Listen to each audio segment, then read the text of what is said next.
Dengan menggunakan tuas sederhana, hanya 50 kg tenaga mampu menggerakkan batu seberat 5 ton. Itulah yang dilakukan David di puncak bukit.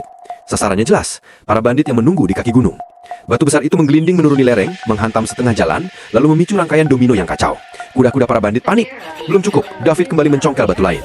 Batu raksasa itu meluncur makin cepat, hingga bruk, salah satu bandit tergilas mati.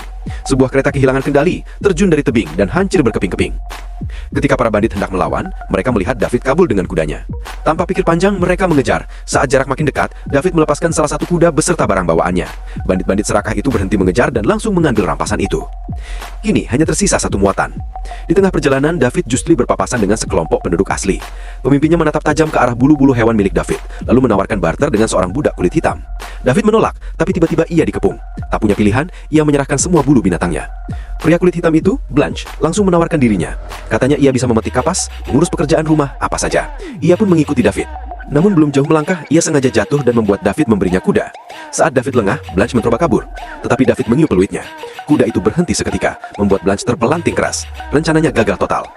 Tak lama, David melihat para bandit yang sama sedang beristirahat di tepi sungai, dan barangnya ada di sana. Ia merangkak untuk mencurinya kembali, tetapi Blanche malah terguling ke sungai, membuat bandit-bandit siaga penuh. Untuk menyelamatkan diri, Blanche malah kembali menjual diri. Ia mengaku jago memperbaiki gerobak dan bisa laku mahal. Pemimpin bandit setuju. Mereka mengikat Blanche dan menyeretnya pergi. Perjalanan panjang melewati sungai dan gunung membuat Blanche semakin banyak akal. Ia pura-pura pingsan, mengeluh kakinya sakit, bahkan berdiri tegak saat tidak dipercaya. Bandit-bandit pun terpaksa berhenti. Malam harinya, mereka berpesta dengan tembakan ke udara. Beberapa mulai menganiaya Blanche. Saat seorang bandit hendak menusuknya, sang pemimpin menghentikan. Hidup dia masih bisa dijual, mati tidak ada harganya. Ketika Blanche membersihkan luka di sungai, tiba-tiba David muncul dari air. David ingin menyelamatkannya, namun Blanche menolak. Meski dipukul, ia punya makanan dan minuman. Hidupku sudah lumayan, katanya, sambil mendorong David kembali ke sungai. David akhirnya menyamar, menyelinap masuk, memukul salah satu penjaga dan mencoba mencuri kudanya kembali.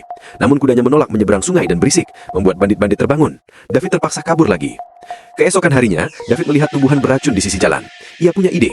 Racun itu ia lemparkan ke sungai. Saat para bandit lewat dan membiarkan kuda mereka minum, kuda-kuda itu langsung liar dan tak terkendali.